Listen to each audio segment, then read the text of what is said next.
It's Nikki D, and it's time to get a little desperate.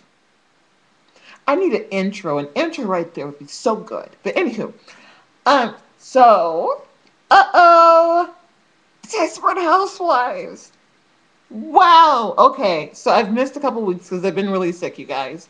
But I am back. I am here, and wow. Okay. So the last couple of weeks have been so good. Oh my God! And Paul Young, Child, he is just cutting up. He is cutting up. He is trying to get everybody fighting. And you know who I just live for? I live for Mitzi. Like, Mitzi is so funny because she said, like, when she told me, how much are you willing to sell for? Honey, I knew they were just gonna cut up on Miss Mitzi. And then, Lord, Lynette, she's just being a tourist. Like, she just has to go knocking on door to door and, like, I don't know. That she Lynette's whole little storyline is like kind of she's just I don't know. Like I'm real because this is exactly what happened when she had the child molester living next door. She rallied up the troops, and then at the last minute, you want to change your mind. Lynette, girl, what are you doing? Anyways, so then, okay, so I'm gonna briefly go over real quick the whole episode. So basically, uh, the whole last episode. So basically, Juanita finds out that Grace is Gabrielle's real daughter and that she's not. Then we have Bree told her boyfriend no, she don't want to marry him, but she'll move in with him. Then the boyfriend's daddy like tried to come on the action and try to get with Bree after he planted bad ideas in the boyfriend's mind, and then like the boyfriend came and beat the hell out of him, and then they did y'all see how they beat up her boyfriend? Look, I think I must have died laughing when I saw that. He said that convict over there is beating up that nice man. And then when Bree told me when the man pushed Bree when she was trying to get him off her boyfriend, I knew what she said. So, all right, she's gonna get up and go get that gun. Yes, yes. I just looked for it. And I've been shot in the air. I said yes, honey. She inspired me to join the NRA. Yes. Anyway, so I just lived for that moment. That was just what. I just lived for that moment. That because I just knew. I said when she got up, she looked up. I saw she's going to go get her gun. She's about to go get her gun, and that's what she did. So then, Gabby lost Juanita, and then she went and found her like in the crowd because it's like this big ass crowd of people, and then Lynette starts this big rally to get Paul Young's idea of this halfway house for criminals uh, booted off the street or whatever. So then the crowd gets out of control, and she's now like, no, this isn't what I wanted. These were my neighbors. Okay, Lynette, maybe you shouldn't incur a big crowd like that if you can't control them. And then Lynette's own son, one of my favorite one, what is his name? Parker. Parker was just like, well, if this is a good idea, if this is a place for them to come and rehabilitate and stuff like that, why is it a bad idea? I don't see why. I think that maybe we're the bad guys if we're stopping them from, you know, coming here and getting better and getting a second chance. So then Lynette was just like, I never thought of it that way.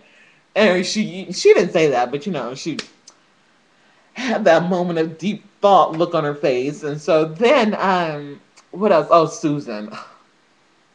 I think I must just not like Susan or something because she just severely bugs me. I think if I lived on the lane, I would be Edie. I think if I was any of the characters in that show, I would be Edie because I don't think me and Susan would get along because Susan's just always in somebody else's business.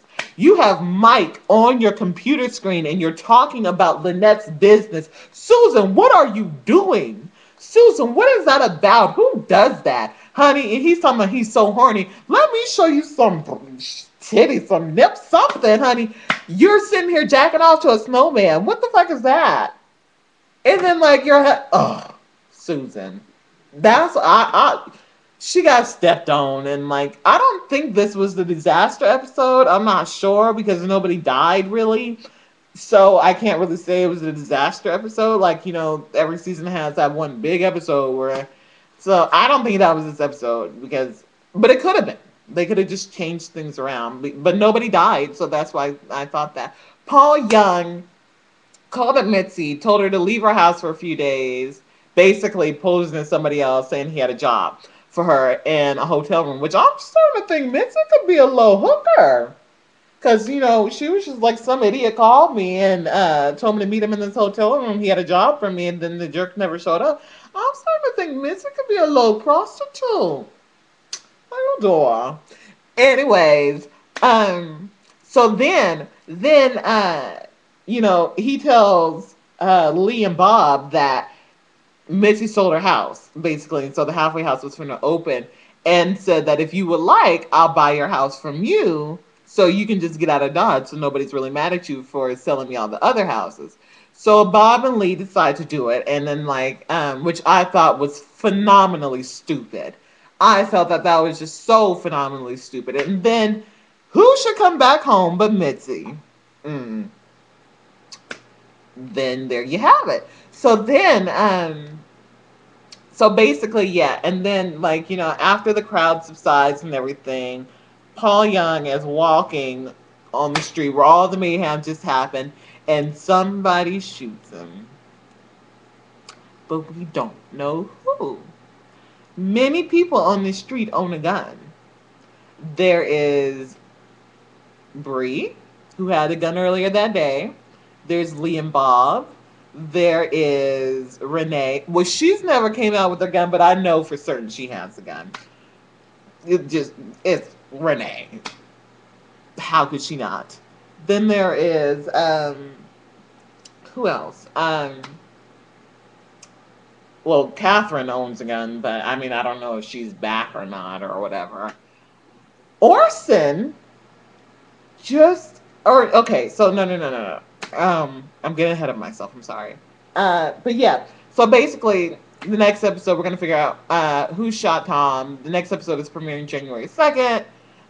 What do you guys think? What do you guys think is gonna happen? Who do you think shot Paul? What do you think is gonna happen with Susan? I mean, she got into this horrible, people stepped all over. I think she's just not gonna be able to have kids anymore. But I can't see her old ass wanting more kids anyway. Do you guys? So in the next episode, Renee also confesses to Lynette that she's the one that she had an affair with Tom. I don't think Lynette is going to care. I don't, not as much as Susan does. I don't think Lynette is going to be like, okay, and I think she's going to be like, well, I feel betrayed, but not like, I don't see this being a big deal. Like the affair was so long ago, like Tom said, he doesn't think about it anymore. So then, oh, my head is itching. Yeah. So, what do you guys think is going to happen? I'm so anxious to hear you guys' feelings on the show and what the direction that it's going. So, tell me. Oh God, tell me. This is your girl Nikki Dean. We just got desperate. Mwah.